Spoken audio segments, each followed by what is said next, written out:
Hi everyone, I'm Kirin Ando from Mixi, a tech firm based out of Tokyo. I'm wondering if anyone has heard of XFLAG Studios. How about MonsterSlide?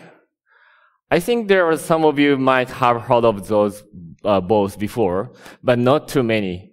One of the reasons is because our organization lacks strong brand awareness outside of Japan.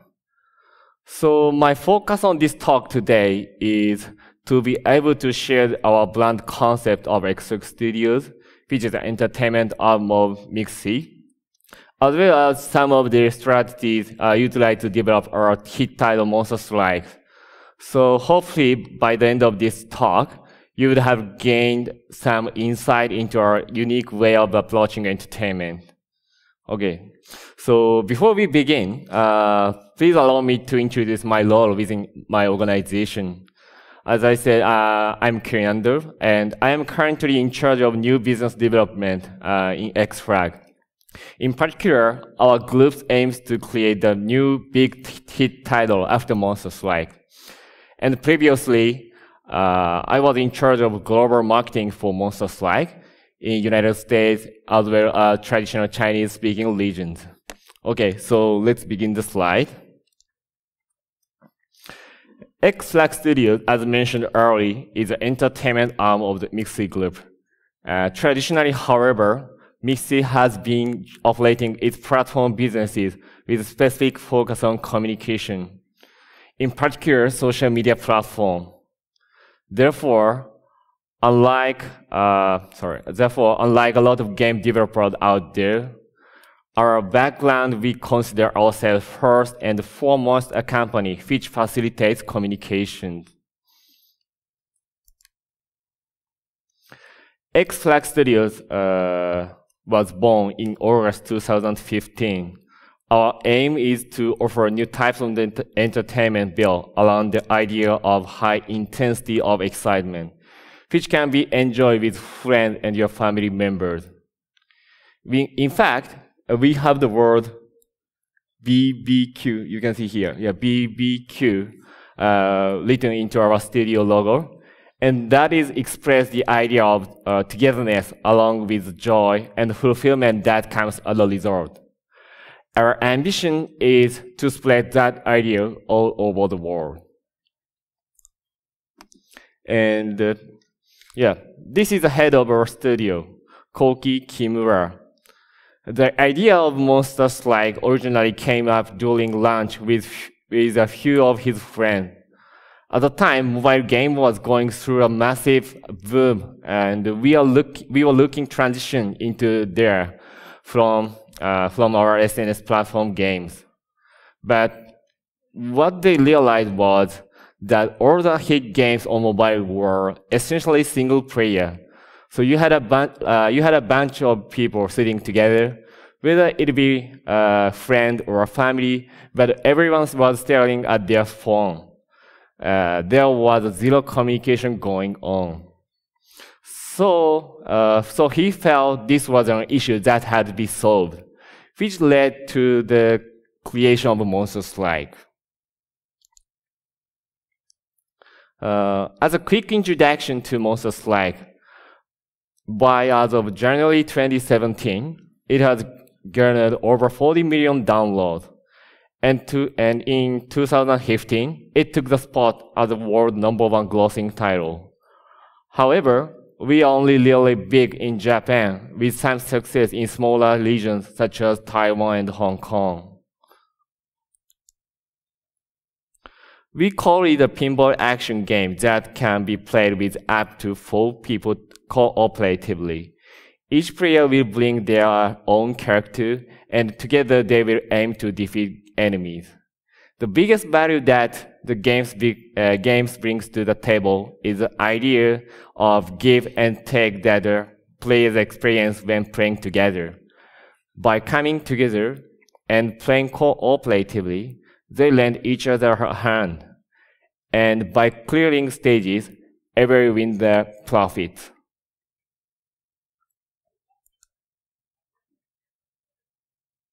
This graph shows the download trend of MonsterSlide.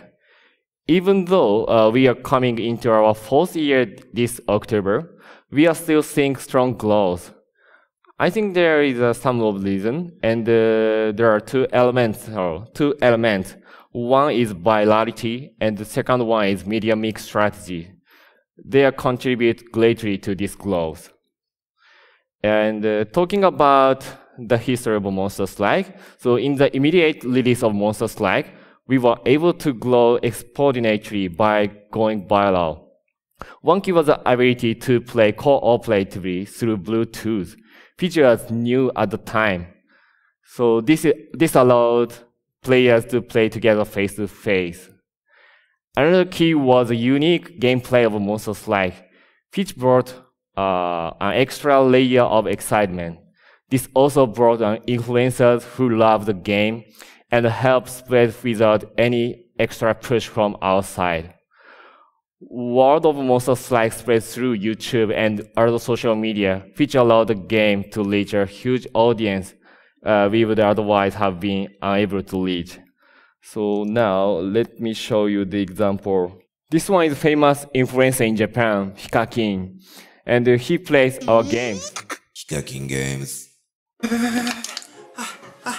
やばいなっちゃった8時になっちゃったハロー YouTube ヒカキンゲームズへようこそどうもヒカキンですはい、モンストの新超絶呂布ちょうど今8時で、初降臨日でございます初見で勝ちますでパーティーは、考えたんですけどこちら、アンチダメージウォールは予想でフレンドもパンドラカミカでいこうかと思ってますでこのパンドラの実をご覧ください and doing the game on their YouTube.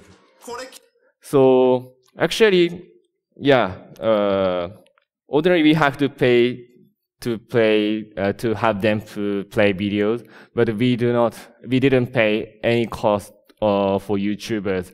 They took our title because our product is unique at the time and playing continuously. That is our strong point, I think. And the last key would be our collaboration with other IPs. These IPs, we are able to create an element of supply and keep users on their toes. So you can see our collaboration we did. There are so many IPs like Street Fighter here, and Evangelion is famous Japanese animation. And also we did with Doraemon. So we did so many collaboration so many times. That is a key. We also have another strategy, and we call it all-around entertainment. Not only do we get our feet wet in games, but we utilize the surrounding business such as animation, comics, manga, merchandising, offline events, movies, to generate synergies that in turn will bring back our business to our product. This ensures that players are constantly experiencing fresh content, as well as our ability to garner new users based on the sheer amount of promotion that we do. By doing this, we create a situation where other publishers and developers cannot easily replicate, which opens doors for a variety of collaborative effort leading to virality, a key element in our success. As one of the media mix strategy, we broadcasted the Monster Strike anime on YouTube for free on a weekly basis. This is something that is unprecedented, which helped us gain over 100 million views already. So because our users spent way more time on their mobile phone as opposed to traditional channels such as TV, so we decided that YouTube would be the perfect platform, and it paid off. And characters that appear in animation was tied back into the game immediately. As a result, we were able to create a situation where you have multiple content backing each other up, creating a very robust IP. So, okay, here, this is animation of Monster Strike.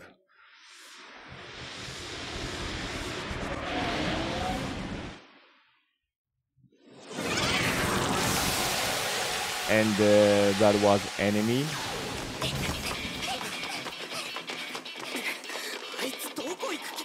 And their character of monsters like animation.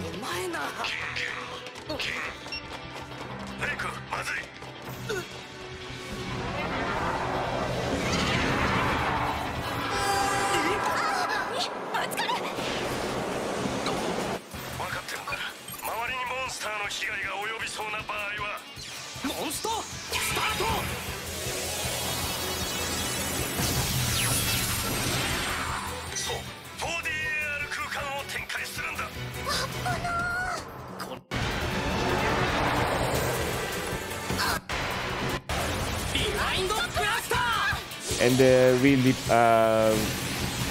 we show the way of playing Monster XFLAG on YouTube, and we also can add the character's background using animation. And we also have held XFLAG Park, which is a massive offline event just for our fans every year. We use the same spaces. We use the same spaces as a Tokyo Game Show, but XFLAG Park, similar to BlizzCon, only features our own brand. Last year, we had so many attendees that we shifted the attendees to a lottery system. And even then, we had over 2,000 people. Not only do we showcase our games, but we add a variety of entertainment, such as magic shows and circus type of performance, to deliver very fulfilling and exciting experience to our attendees. As you can see here, we custom merchandising very heavy and well, and including developing our own online and offline pop-up stores. Actually, we announced recently that we will be opening a permanent XFLAG store in Shibuya, which is center of Tokyo, which will feature all of our staff. Actually, today, I'm wearing that kind of t-shirts. This is a collaboration with Japanese other fabric IP, and there are our characters here. So that gives you an overview about our media mix strategy. To summarize, the elements of virality and multimedia development was fundamental in our success with our original IP. By creating games that pushes the idea of face-to-face communication, we break the traditional barriers of gaming and provide an experience that cannot be replicated by online game. Using multiple businesses, we were able to grow rapidly and continually by the topic of discussion for 4 straight years in Japan. Thank you. Thank you so much. We've now got some time for Q&A. So the way it works is just put your hand up, and we'll come over and hand you the mic. Hi, just super interesting lecture. I wanted to know what's next for you in terms of games, because there is a lot of like marketing and different things that you do. How do you develop like the next thing for you? Yeah, actually, so as I mentioned, my role is developing new business. So actually, we are creating new title for global, and we had a lesson about from Monster XFLAG. So actually, we created the Monster XFLAG only thinking about Japan, only thinking about Japanese people. So when we go global, we cannot localize our perfectly, and we cannot do marketing to fit on there are so many countries. So we had that kind of lesson. So for next title, we think global first, and go to the market soon.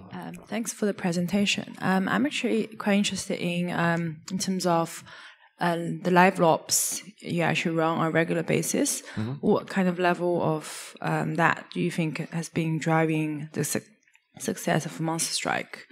I guess a lot of your secret success is because of the live ops. Live ops. Yeah. Okay. Can you elaborate a little bit more about your strategy of live ops, as well as around this area? Thanks. Thank you. So we did so much effort on live ops, and I think there are some of types of live ops, and The number one is live ops for gaming, and the number two is user communications, and the number three is user communication on YouTube. We did so much effort, and talking about live ops about the game, we did so many events within months. Maybe we did over 100 events within months, and we always try our user to experience fresh. So we also, actually we have our idea of user supplies first. It's our concept of making games. So we always provide content, but not same content. So we need to add something new for users and doing continuously. That is our key. Hi. So I really, I think the idea of all-around entertainment is really great. Yeah, and I would like to know if you have experienced any success in bringing that concept to the South Korean, Taiwanese, and the global market. Yeah. So you're asking that how to do that kind of all-round entertainment in global? Apparently, it's difficult to say, but we did something, but we didn't do something. So talking about, for example, we can do a broadcast YouTube.